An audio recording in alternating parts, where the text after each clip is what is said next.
All right. Welcome, everyone. Who do we got? Who we got? Good evening, Alex. Blame tag, always the poop guy. Good evening, Adria. Haven't seen you in a while. Welcome. Hello, hero. This time, I guess you just knew. You weren't worried about the notification. You made it happen. Hybrid, welcome. Welcome. Irish, say hello. Good evening, everyone. So if you guys just let me know, I'm pretty sure you can, but just let me know for sure that you can hear Irish. And we'll kind of get started. Oh, Hero got the notification on time this time. Great. Fantastic. Technology at its finest. Fuck yeah. Blaine Tyke says, I'm not working and it's a Wednesday. And yes, Hybrid says we can hear. Yay for not working. Correct. Nobody should have to work. That's kind of how I feel now. Blank Stares, congratulations on your plastic gold medal that you got for all the hard work. It's not like you got any extra money or whatnot, but good job surviving him or surviving that mess. How long do you anticipate that your gold medal standards will stay in place with the lack of support that you have? I worked for Dollar Tree. I'm pretty sure it won't last long. So, and it's not because of lack of trying. It's just there ain't enough of you. So, but what we're gonna do real quick is I know tonight was gonna be more of a discussion about what we're doing going forward. You know, like a brainstorming thing. But there are things still to go through. So, shout out to Blame Tag. He is our sponsor, and he will continue to be our sponsor no matter what we do going forward. The link to the serving times is there on the screen. It's also in the description of the video. Please check his stuff out. He wanted everybody to know that, you know, the Writers Guild out there in California is striking, which is great. But he's not part of that. He says that he just hasn't made the content. So I appreciate his honesty there. Also, too, if you like this, subscribe. Make sure if you're watching this on YouTube, like the video. If you're watching it on Twitch, open up another tab. Go to the YouTube channel, hit like. If you want to, that's cool. If you don't, that's cool too. Whatever you do, you. So there's also the printable business card, which is in the description of the video for you to download. I know that Big Quit Energy has started passing these out, so that's cool. Just put them out there. You know, take a picture, send it to me. Say, hey, look where I left this. He left it at a grocery store, so that's kind of cool. Having said that, it's been a while, so good to see everybody. Schedules aligned for everyone. I mean, like I said, we got Adria here. We've got, you know, Blame Tag on a Wednesday. I mean, this is cool. This is cool. So, since it's been a while, and I know it's going to be a discussion afterwards, let's take a look at some headlines because it's been a minute. All right. And some of these are very interesting. The first one is Perfect Storm is brewing for more retail bankruptcies after Bed Bath & Beyond and David's Bridal. From a personal standpoint, at home, the quote-unquote home decor store that Mad Dog and I worked for, even though they're privately traded right now or privately owned, their credit rating has went down from a B- to a CCC plus. And the thing that's hilarious about this one, guys, because we've worked in the business and we know this, there was a bunch of increased sales in a lot of different kind of sectors of retail during the pandemic. And these fucking assholes felt like, oh, it's all about the year over year numbers. Surely it's not COVID. We expect to do more than what we did during COVID. Guess what? Joke's on you guys. Not happening. Dumbasses.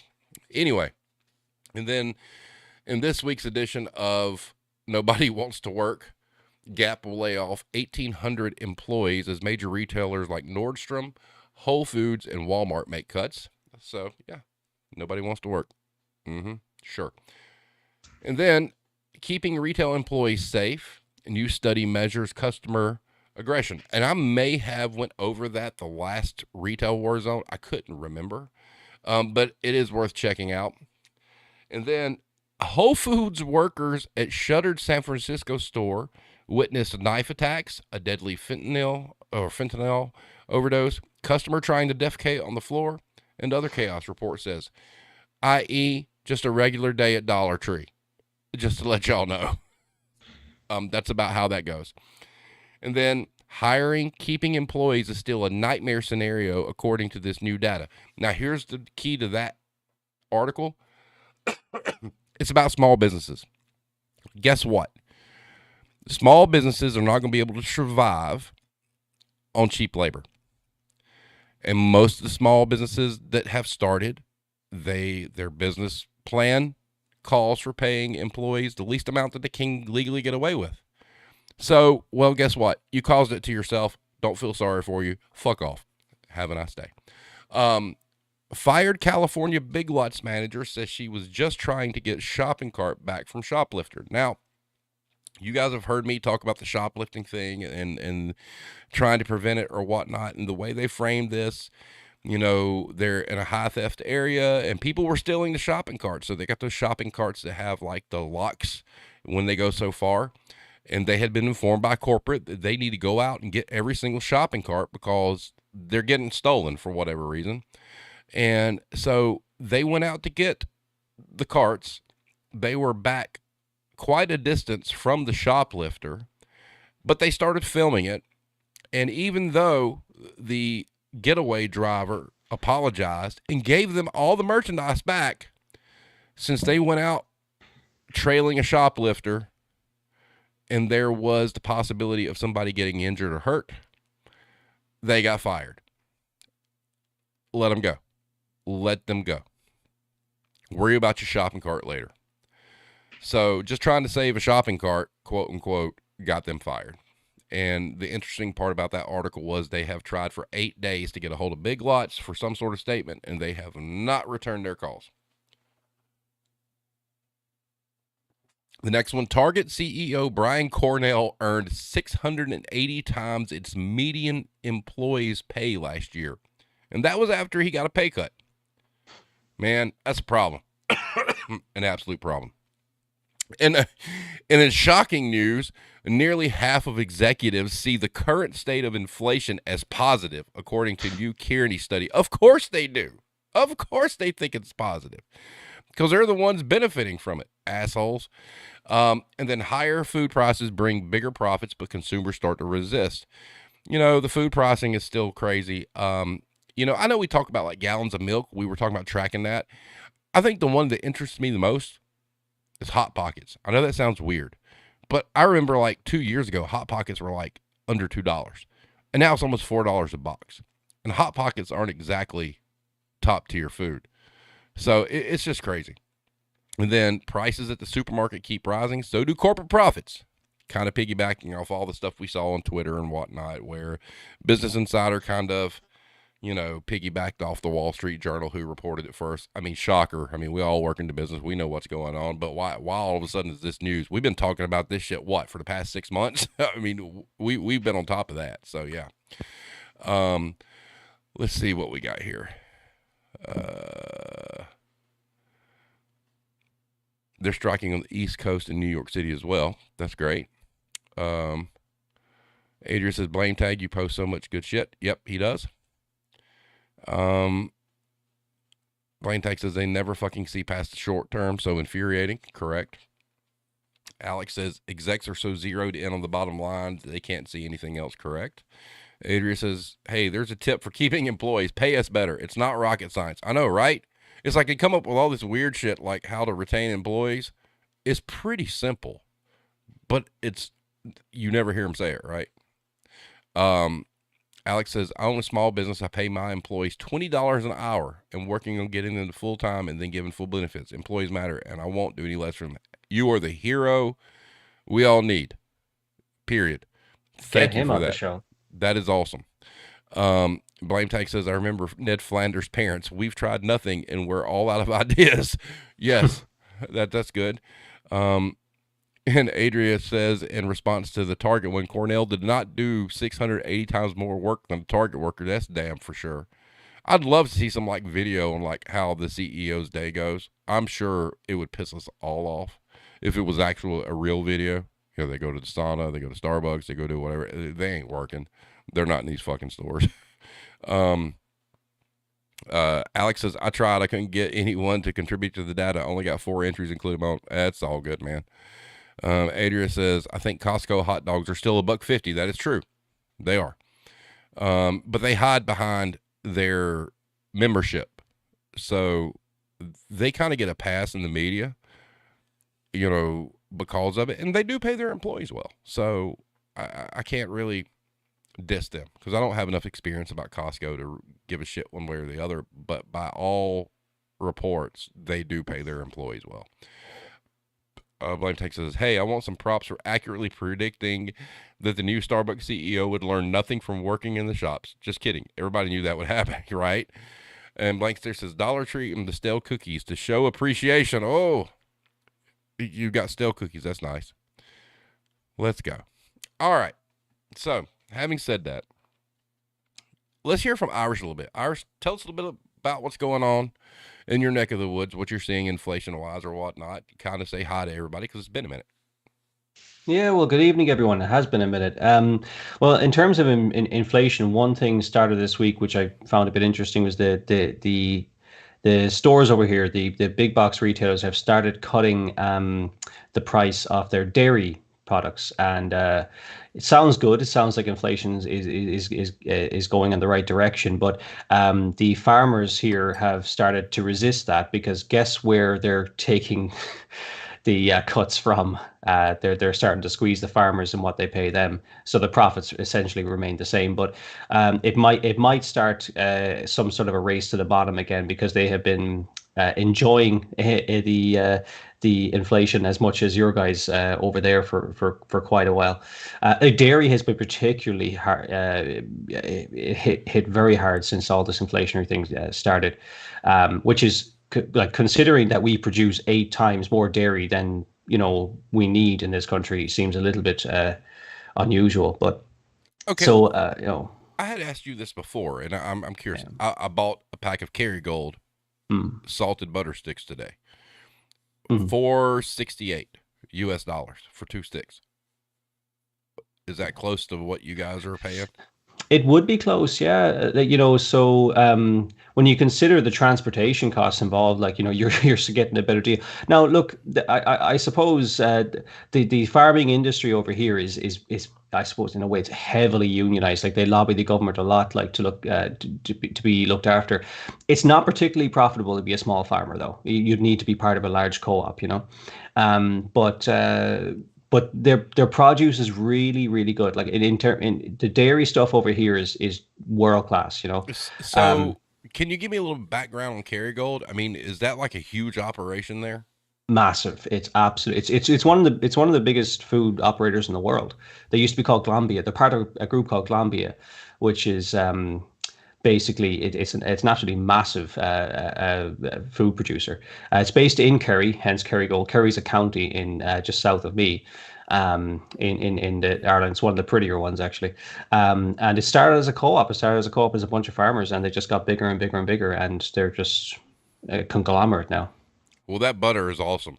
I'm sorry. It's Yeah. if nothing's on sale and I'm paying full price, I'm buying Kerrygold. It is that fucking good. And if you guys like butter and you use butter for anything and you haven't tried it yet, you owe it to yourself to do so. It is my go-to, especially when you cook steaks and you baste it in butter. It's great.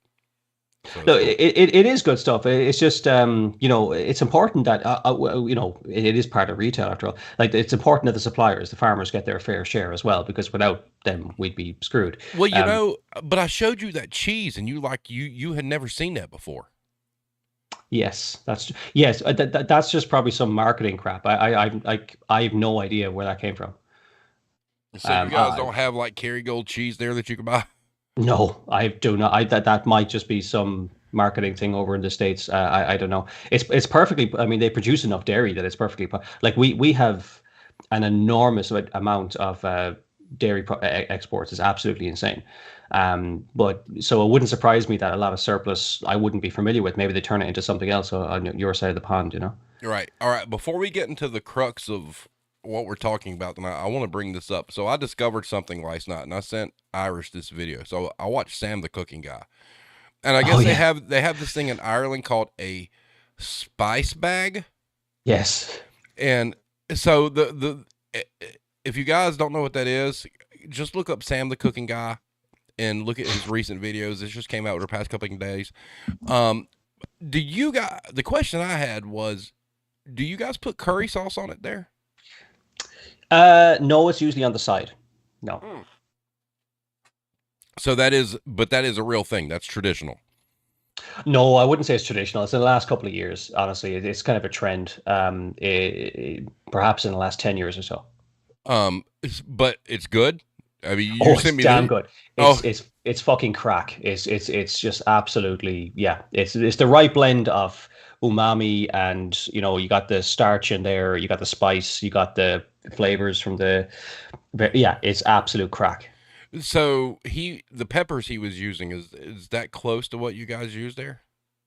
Yeah, it's pretty authentic actually. It's like, I mean, every little restaurant has their own version of that. It's like stew or cottage pie. That it just varies from place to place a little bit, but it's actually that was pretty accurate in fairness. And literally comes in a paper bag. Yeah, or a little pizza box or something like that. Yeah, it does. Wow, that's awesome. There was something that Hero researched today that I also want to ask about. Tell me about mushy peas. Oh, this is a contentious one in my household. I love them. It's a bit like you and the cranberry sauce. All right, you love them or you hate them. All right, I quite like them. My wife hates them. Probably won't allow them in the house, type of thing. But yeah, mushy peas. I guess it's an acquired taste to me. I enjoyed them in my childhood, but essentially it's marifat peas that are kind of mushy, and it's the taste that I admit is a little unusual, but and the texture can be maybe off-putting, but it goes so well with starch, with like fries, potatoes, or things like that. It's kind of wholesome, you know what I mean? It's also a bit of like poverty food as well. As there's dirt cheap, So is it just like sweet peas that are mushed up? Yeah, they're not sweet though. They're to be honest with you, they're a bit metallic in flavor. But yeah, they would resemble chickpeas in Oh, okay. texture and taste. Okay, got you. Because when I heard that, I was like, that it was like all I could picture was like sweet peas, mushed like on Yeah, well, I mean, toast. I guess I mean, yeah, I mean, the name sort of suggests that, but no, it's a lot more the chickpea end of the spectrum, which I also quite like. Hummus is a thing. I like that as well, you know. Oh, Blame Tech says my wife hates Sam the Cooking Guy, but says we're gonna watch that one after. You should. Hero, can you grab the link to that video and post it in the chat? I don't know if they can click on it or not, but it's it's good. It's cool. Anyone that visits here, I'll treat them to a spice bag as well. All right. So, and there was something else I wanted to ask you about. Oh, Hero, watch. Is there such a thing there where you get like fish that's fried and one looks normal and one's black? Absolutely not. I have never heard of Okay. it. All right, cool. All right, so now that we got the foodie shit out of the way, let's talk business. All right, so I think I have come to the conclusion that I am going to start a separate YouTube channel in the very near future. This isn't going to happen like overnight or some shit for the retail therapy sessions. The retail therapy sessions are going to be the fun time. There may be headlines, but it'd be like the crazy headlines in retail. We'll talk about retail memes. We'll still have members of the community on, and we're going to completely break it off from the Retail Warzone and let it be its own thing and let it breathe on its own and whatnot. So the whole point of tonight was kind of like brainstorming on the serious side of it, the Retail Warzone. How do we proceed further? Irish, I was looking today on the YouTube channel, and we have 190 total videos. Think about that for a minute. That's a lot. And, I mean, I'm going to be perfectly honest with you guys. I took last month off because I'm just fucking out of gas. and I don't really know why. It's not like that I don't think the Retail Warzone is important for what it does, and I don't think that it's not worth my time. But I think we're at a point in growth and transition where we got to figure out what's the best way to move forward with the Retail Warzone. And we've done all sorts of changes in the look. We've done changes in the format, the headlines, all that. We've done a lot of stuff, and I don't know where this really comes from. It's not a numbers thing. It's not like I'm upset because we have X amount of subscriber. It's not any of that. It's just like it feels like it deserves something more, but I don't know what that is. So, Irish, I'll start with you, and then you guys in the chat, let me know what you think. Nothing going to offend me, all right? I don't give a fuck. Your opinions are yours, they're valid, and I will listen to them all.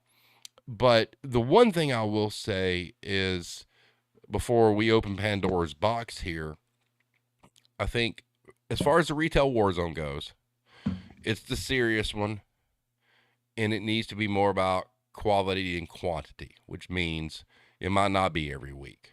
And, I kind of, the community matters. I mean, that's the greatest thing that's come out of all of this is the community. But I don't think everything needs to be so serious and doom and gloom all the time. Hence why I want to break the therapy sessions off into its own entity and let it just do its thing on its own. So, having said that, Irish, I'll turn it over to you. And if you guys have suggestions, put them, in the chat. That's why we're here tonight. I'm largely in agreement with Steve. First of all, what brought me to the channel in the first place was the therapy aspect of the Warzone. Like, I was searching around for things like this, and I was looking for a place where I could listen to like-minded people, try to therapeutically get through their own personal retail Warzone. And I thoroughly enjoyed that aspect of it, and I really also enjoyed the more serious conversations that you had around important topics within retail, like minimum wage, and workplace bullying, all sorts of things, and mental health in particular. Mm-hmm. But the reality is those two things are probably separate, just by through osmosis. They have kind of taken their own paths, because one is more, I suppose, relaxing than the other. You can just like chill out, listen to a retail or listen to a therapy session and let people just go. And we end up in strange places talking about mushy peas. That's actually right. That's therapeutic. It is. But at the same time, there are some very, very important topics that we discuss. And although the viewer numbers are not that high, I still think it's important to put it on the record there, because at some point, these topics will arise again. People will be looking for things on the minimum wage, and there will be a record there that, these guys said this at this time. And it's also a record, like, nobody now can replicate what you've done during the pandemic. There wasn't a damn, retail related podcast in the entire pandemic, except for your one that I'm aware of. So right. Like those things are important, and there is a serious side and there is a therapeutic side. It's natural, I think, to separate the two. One can be like a time capsule for the things that you have discussed in the past, which are very important. We can revisit some of those and redo some of those, because some of them almost nobody watched, because your channel was only a number of months old when you covered Correct. Some very important topics. Right. But the therapy sessions, I think, could well be their own entity, because they are. They're more inviting, I suppose. People are more likely to kind of get involved and say, geez, I work retail as well. Here's my story, as opposed to getting involved in what could be potentially a controversial topic like minimum wage. They're more likely to kind of contribute in that respect. And I also personally, I like the long form conversation things. That's niche, not most. That's why TikTok is so popular. Everything is 7 fucking seconds long. Right. And the attention span is just not there. It's not there. No. So that's probably why. But you see, it comes down, and we spoke about before in a number of episodes, integrity. Yes, this channel could have 100,000 subscribers if we jeopardize the integrity and started going viral with bullshit videos and staged crap. But then we will have an audience full of people expecting 7 second sound bites of some controversial crap, and then our integrity is fucked. I prefer not for that not to be the case. And I think any any meaningful contribution I've ever seen in the chat has been it has been kind of supportive of those kind of ideas. Um, and I don't know. I'd like to hear what everyone else thinks. If people think that there's a good reason to keep the two together, I'm open to that as well. I really I'll go along with the consensus here. Like, this is more of a democracy than a dictatorship, I think. Right. And hold on just a second. The thing I'm looking at is, and I'm going to be real honest with you, and this is something that's weighed on me heavily. The abundance of sharing on Reddit has killed the momentum of the Retail Warzone. I don't know who was doing it. Don't care. It doesn't matter. But when you've got people on their own accord, and even with good intentions over there, and they're posting it in like 10, 20 different fucking subreddits or whatnot, that's not good. That doesn't help. And especially over there with those clowns. And like, once again, I will say, if you haven't checked out my post on Twitter about Reddit, I think the title of the thread was just, this is what I was talking about, or something like that. And it shows exactly what kind of people you're dealing with. I feel like if I'd have steered away from Reddit and it wasn't shared so much there, that we may see more. But Reddit has kind of hurt the viewership. Now don't get me wrong. I mean, I met you, Irish, through Reddit, and there's been some cool things that we've done through Reddit, but those are few and far between. Mm-hmm. And I feel like that hurt it. And I don't give a fuck what anybody says about me or what we do. None of that. I'm pretty thick fucking skinned. That shit don't bother me. I don't give a damn. There was somebody's like, oh, that guy's just some cuck for the system, blah, blah. What the fuck ever. I don't care. Say what you want to say. That don't bother me. I don't leave sleep at night over some keyboard warrior saying some bullshit. I just don't. But I do believe that mass flood, and I had told you about it. We looked up the user and we saw how much they were spreading this shit, right? Mm-hmm. That I think that hurt.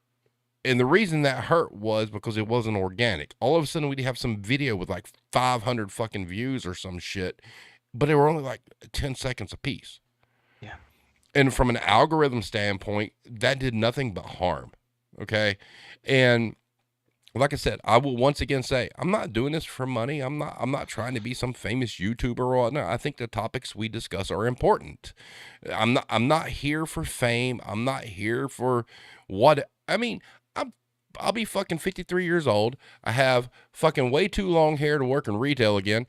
I'm not here to impress anybody. I really aren't. I mean, that's not why I'm here. But I almost feel like we're at a point, if we break the two off, that the Warzone needs to kind of hibernate.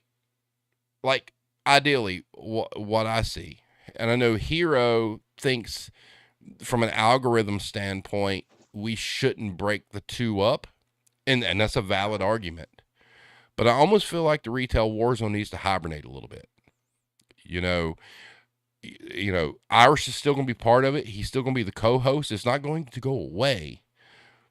But I think it was where Alex says, you talked before about doing a once a month big show, and I still think that's a good idea, especially if you're splitting the therapy sessions off. And that's where, that gives Irish and I time to plan something and do something cool, whether we have a guest or whether we do a lot of research on a certain topic, and it's an hour long, TED Talk, basically, okay, where it's chock full of information and data, and it's a crucial topic on something that we're passionate about. And, Hero, I understand what you're saying, and I don't necessarily disagree, but I think it would be interesting to break the two apart. And if I broke the two apart, here's what would happen: the YouTube channel would start, and officially, the very first retail therapy sessions that we would have, that'd be episode one. I would hide everything, after about a month on the Retail Warzone YouTube. I'd just make it private to where nobody can see it, or unlisted, and let it do its own thing. You know, if I get some feedback saying, "Hey, where did this go on the Retail Warzone side?" I'll list it back. Blame Tag said something that made yeah. He said, "I liked when you had serious guests, but then also broke it up with chill, silly shit as well."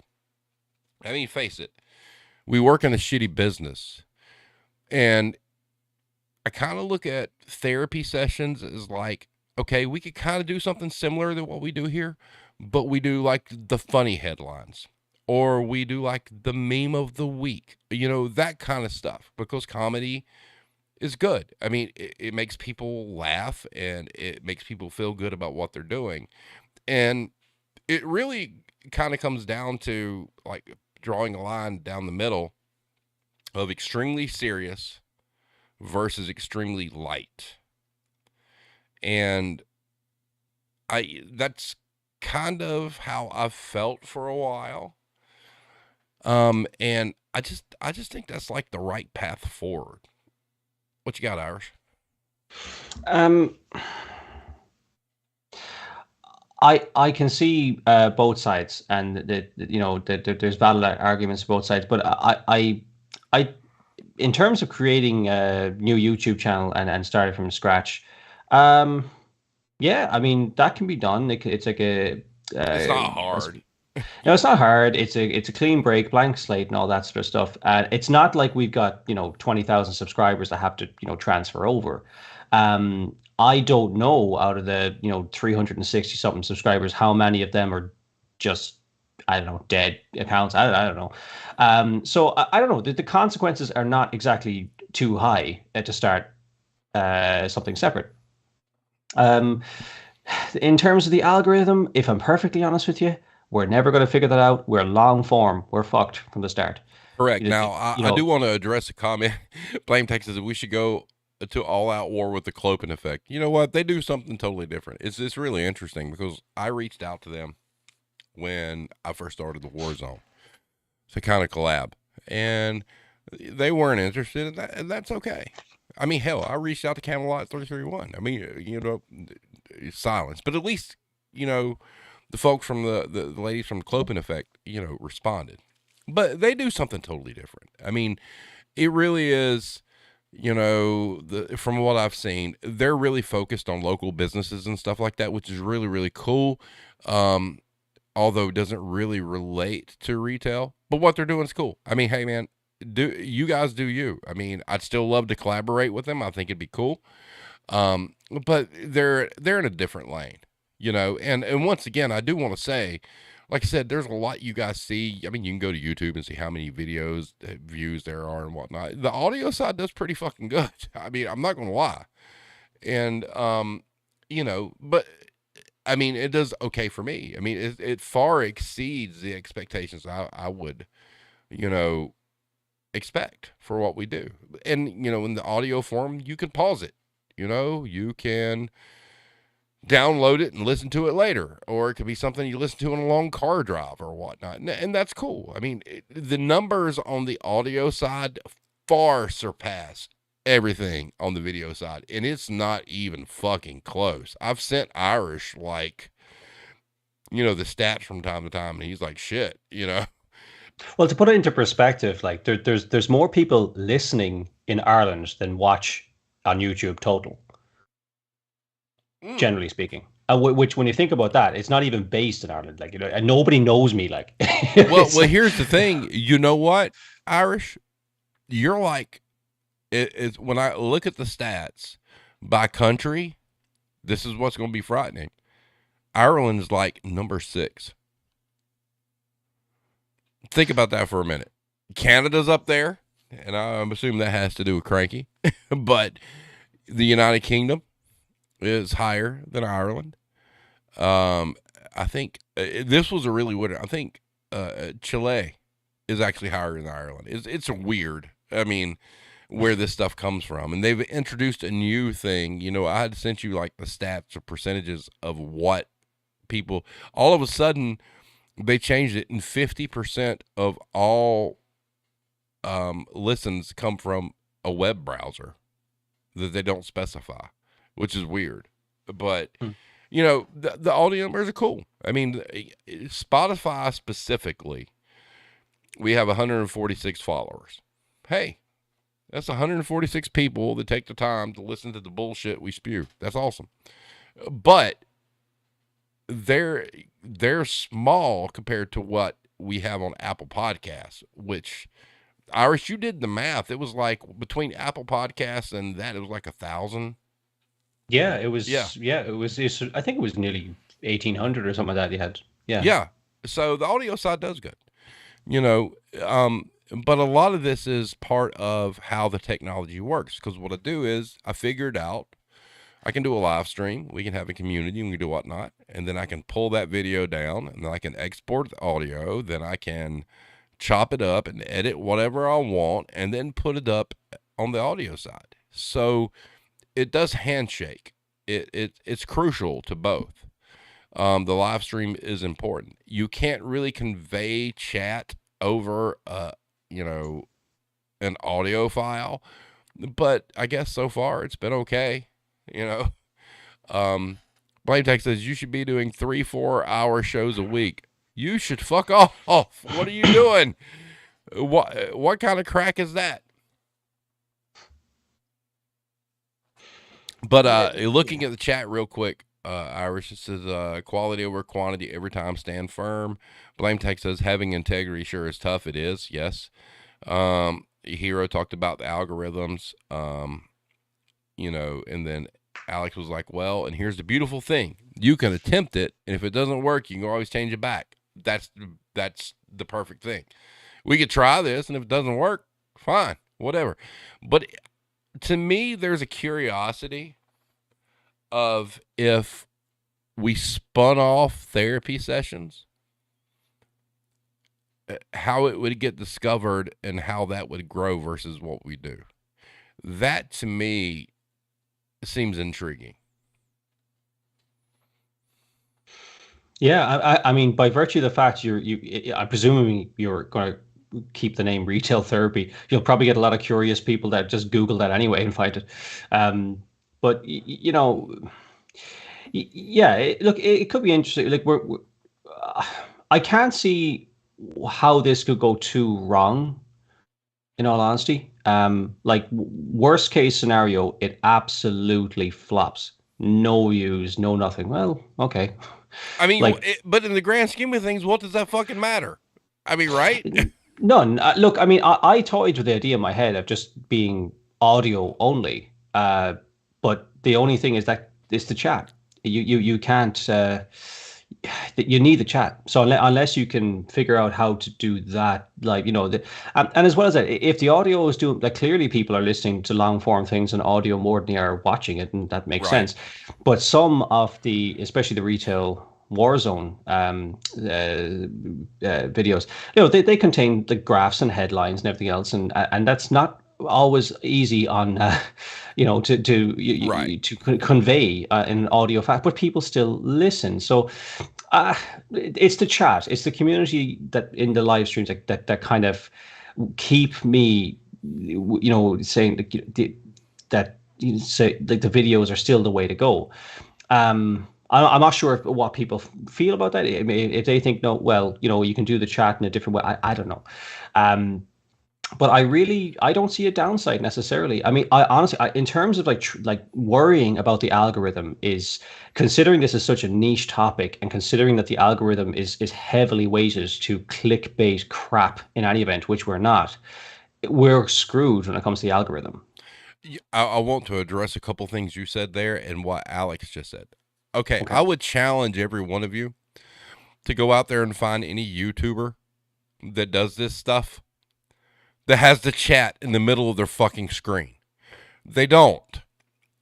And that was by design with me. Yes, if you're on YouTube, there's a YouTube chat that's on a window, okay, that you can see. But I think it's important to have you included in what we're doing. Hence why the middle of the screen takes up the most real estate for you guys to say what you want to say. And I'm never going to change that, Alex. Don't worry about it. It's always going to be there. Because that is, to me, is the most important part. And you had that from day one as well. Okay. Exactly. From day one. My entire focus from day one was interaction from people who were interested in what I was doing. Because I've said this before, and that's why we're having this conversation tonight. And to your point, Hybrid, community matters. That's, I mean, look at the screen. You guys take up more real estate than anything here. Why do you think that is? Because it's important. You know, I'm not sitting here with a full screen of me with like a muscle shirt or some shit. Look at all my stuff in the background and blah, blah, blah. While the chat's over on YouTube, where if you're watching on YouTube, you can see the chat. No, you guys are the stars here. You guys are what matters. That's why you're directly in the center of the screen. You always have been, and you always will be. Period. I think, in fairness to you, and all credit to you, that was impressive from the start, especially when you had like pretty much no subscribers at the start. Like I remember finding it and seeing the chat and going, that is really unusual because who does that, you know? And Nobody. I was even suspicious, going, is that real? And I commented on something. You yourself and Alex at the time were doing. I think it was you did a show in the early days, might have been your fourth show, maybe third, about women in retail. Yes. And I was like, I wonder, you know, yeah. So I typed something, I forget what it was, and it worked. I was like, holy shit, you know, and like for such a small channel to go to the bother of doing that when most people upload absolute nonsense, Right. was impressive. And I think so. So from the very get go, it was clear that you had the community in mind, and that is what keeps, well, it's kept me here, and that's what keeps me focused more on the YouTube. Now, I'm not a big fan of YouTube. It could be on Right. another platform that you can share videos on. I don't have a preference necessarily, but the chat is very important because she's without that, and sometimes it blows up, and it's fantastic. It's really entertaining. It is. And you know, like Mel just said, you're the only one who focuses on chat, I think. Okay. If you go look at some of the quote unquote competitors, they'll call out people in the chat who are donating money, right? Yeah. They're not, you know, reading comments and addressing everybody. Now, mind you, if this thing ever exploded, it would be really hard to. All right. But the cool thing is it hasn't, and there's something to be said for it being small. But, you know, let's say the chat is really busy one night and I miss something. I don't delete anything. So whatever your thoughts are and your comments are, they're still there. Somebody be watching the replay and see it. You know, it's valid. You know, I have to go in and we see some crazy stuff where stuff gets, you know, like you could type in assembly right now and you're going to get 3 asterisks for the ass. Okay. You just have to do that shit, you know, terms and conditions and whatnot.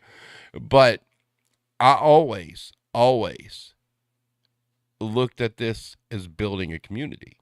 And that's why you guys are in the middle of the screen. There is no YouTube channel out there. And I challenge you all to go look. There's nobody that has the focus on you guys like I do. And it's been that way from the very beginning. I think it's important. And that's for 2 things. Number one, you know, I'm sitting here doing this and I've got a camera right in front of my fucking face. Right? there is a separate window off to my left that has all the chat. But we're doing this live, and I have this screen right here that I can see it as it comes through. What you say is important, and I can see it as you do it, and that engages conversation. And I think that's important. And I will never, ever change that. That's going, Alex, don't worry. It's never going anywhere because that's the most important part to me is your guys' input, the things you're going. That's why I retail, you know, I feel like the retail therapy sessions, the chat is more important because eventually one day we're going to have somebody in that chat that's going through some shit, right? And they're just going to dump it.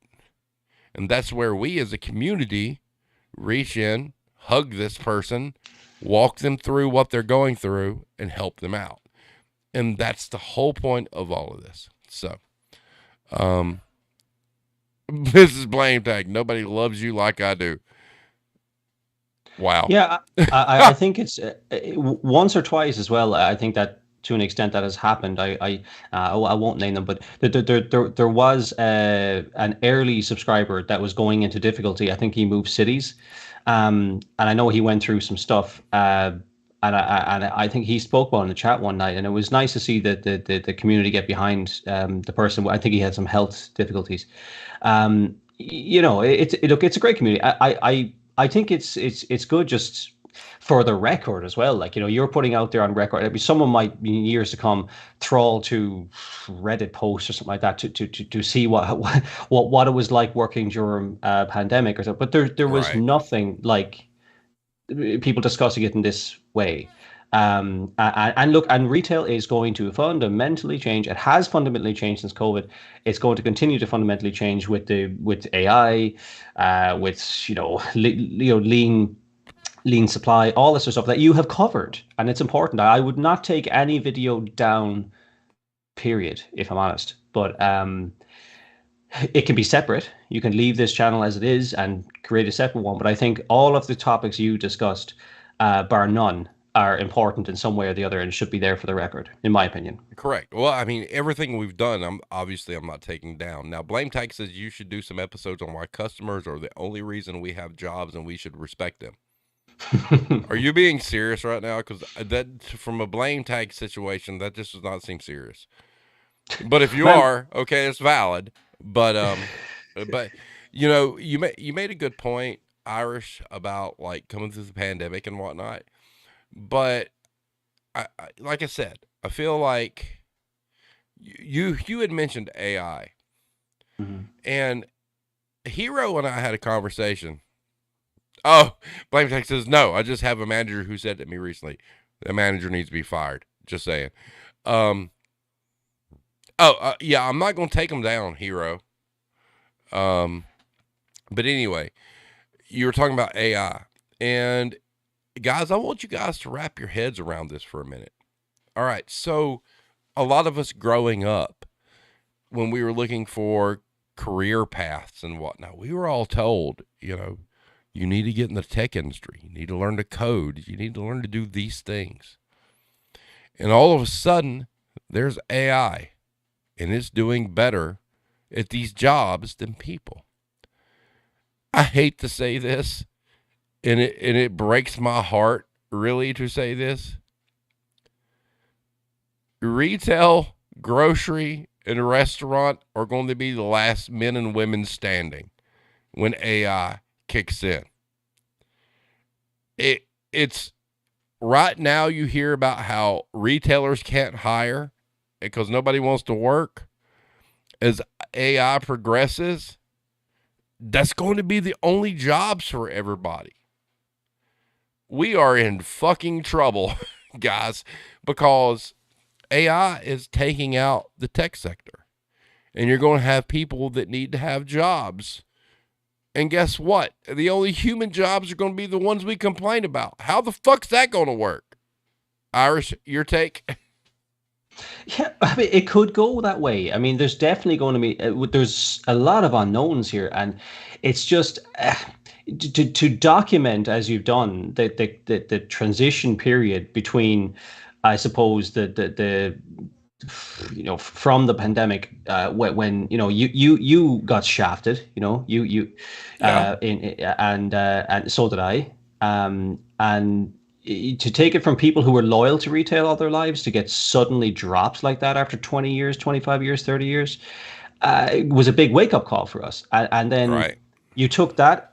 So, and throughout the entire pandemic up until now, you've gone through all of that transition period where retail has changed and come back, and you've had the great resignation, you had quiet quitting, you had all these stupid terms.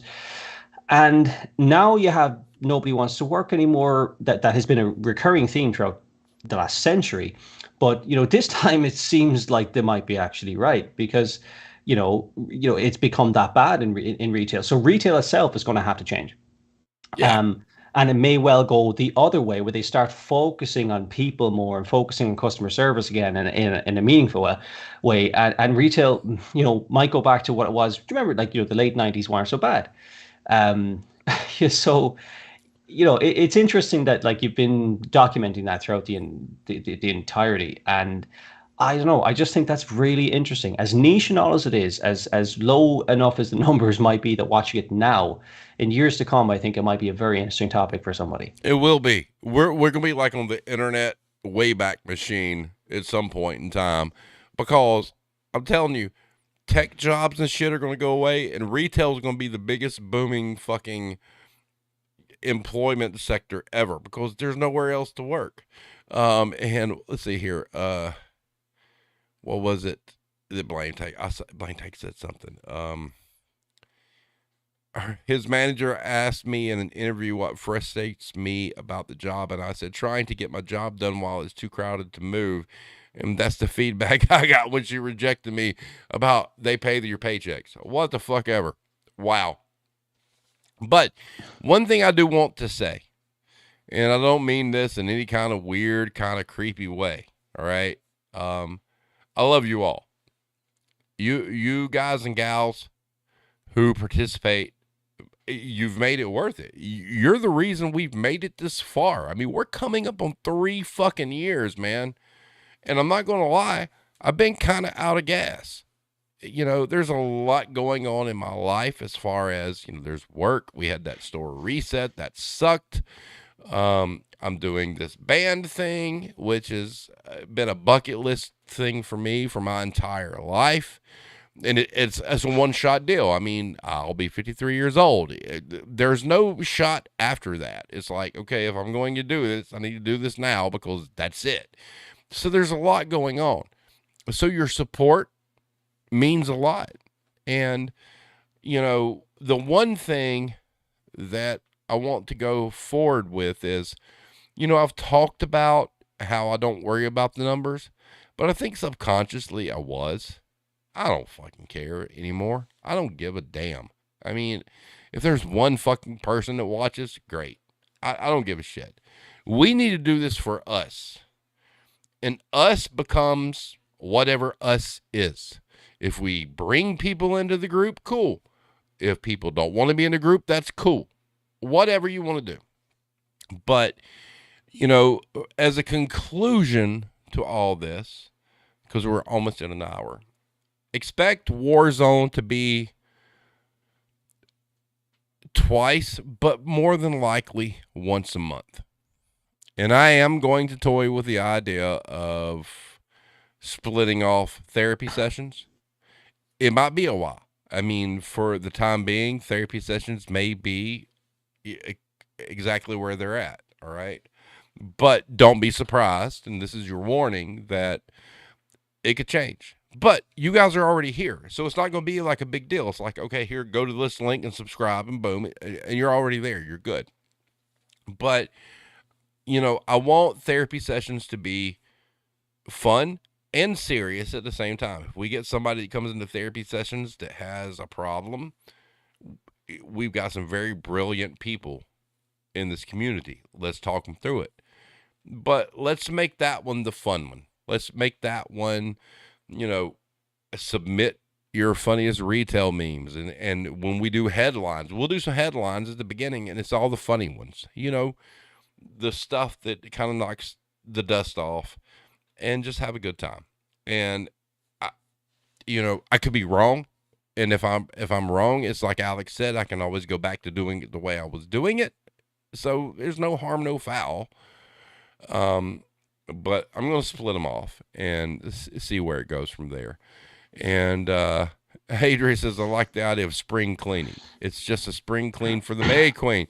I saw your post on Twitter, but I saw it 5 hours after you made it. But yes, I would have been able to guess what you were talking about within 60 seconds. Just want to let you know. And blame tag, that's what we could do, blame tag. On the therapy sessions, we can have the blame tag meme of the week. We don't even have to outsource. You make your meme, and it's the blame tag meme of the week. I'm okay with that. And what we can do is we can kind of twist it a little bit. The Serving Times is the sponsor of the Warzone, and quote unquote blame tag is the sponsor of the retail therapy session. So it'd be cool stuff. Yeah. So neat. So having said that, Irish, we're at 57 minutes. So give us your closing comments, sir. Okay. I think you have a kind of clear vision of what the next steps are. What I would encourage anyone that's relatively new here to do is to go back to the very start of the channel. And if you don't watch them, at least look at the titles of the videos and see just how much coverage there is of very important topics, and see if you want to revisit any of them in a kind of updated fashion, where we can throw some real research and effort behind, and put a month's work into making a very thought-provoking video on whatever you choose, because there's some big hitters in it. There's minimum wage is a very early one. Women in retail was an early one. So if you're not familiar with the early stuff, there's some gold in that. So go back, look at those, and see if you can make any suggestions as to what the more kind of serious topics are. In terms of the retail therapy, I think that will take its own course. I think that's more, I don't know, a little bit easier, but I'm, again, as always, fully supportive of what you do. There's it's taken on its own thing now, but from the very beginning, I supported what you do here, community-based, essentially refuge for poor bastards that worked in retail for too long, like myself. Yep. And having said that, Irish, I know I've got my thing about Reddit, but the one thing I get to give Reddit is that's how you found me. And, I think you are a great human being, and I love the fact that you're invested in this. And I can't wait till the day we meet face to face. And that's another thing, guys. I mean, we've talked about it and joked. One day, there's going to be a Retail Warzone conference. One day. It's probably going to be in Blame Tag's neck of the woods or Hybrids. Atlanta's probably going to still be it. But you know what? We got to get there. We got to get the following to make sure that there's enough people to make it worth it. And it would be cool, man. And that will be awesome. And we're going into year 3, so it's not uncommon to get a little burnout and start reevaluating. But the one thing I wanted to do is make everybody know that it's not going anywhere. It's going to change, but we're going to keep doing what we keep doing. So we'll see what happens. Like I said, it's important to do both. I think it's important to split both. And I'm really interested to see if I create a new channel for the therapy sessions, what happens to it. Curiosity, really, honestly, see what happens. And like Alex said, if it doesn't work, I can just switch it back to the way it was. That's the beautiful part. So that's cool. So having said that, everybody have a wonderful evening. Stay safe. And we will see you next time. Peace out.